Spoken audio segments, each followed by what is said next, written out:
All right, today we have Sentara physician's assistant Keshia Brown with us from Urgent Care talking about heat illnesses, because everybody needs to think about this when it is this hot. Correct. Now, the number one thing we hear is staying hydrated and drinking water, which is very important. Yes. But talk about how you can tell if you're dehydrated.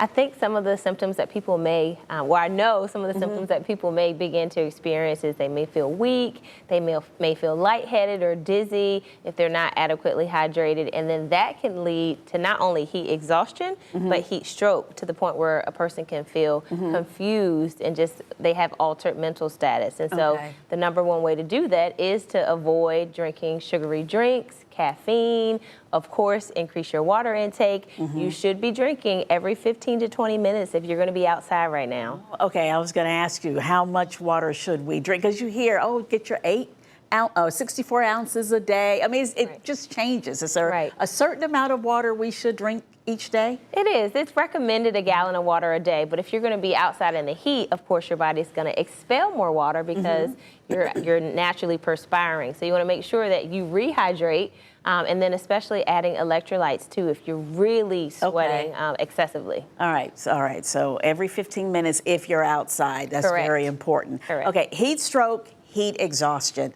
What's the difference? The biggest difference is altered mental status, not altered mental status. And so your body temperature can go above 104 degrees with a heat stroke. And so that's usually how we tell the difference. People will have a rapid heart rate with heat stroke. Compared to heat exhaustion, you just, again, may feel lightheaded, dizzy, weak, like you need to sit down. And you can easily alter that by drinking water. You can use a heating pad or cooling pad, fans. Usually getting into a cooler place will reverse that. But usually a heat stroke needs medical attention because they are beyond the threshold of a quick turnaround and recovery. All right, yeah, so heat exhaustion, not as severe as the heat stroke. Okay, what about, checking on your neighbors and the elderly? I mean, they're more susceptible to these types of illnesses. Absolutely, and so it's important to check on them and to make sure that they are in air-conditioned or either just cooler spaces right now. Fans still work. The cool mist fans are always a hit right now. Yeah, they are a hit with that dance that everybody's doing with the fan.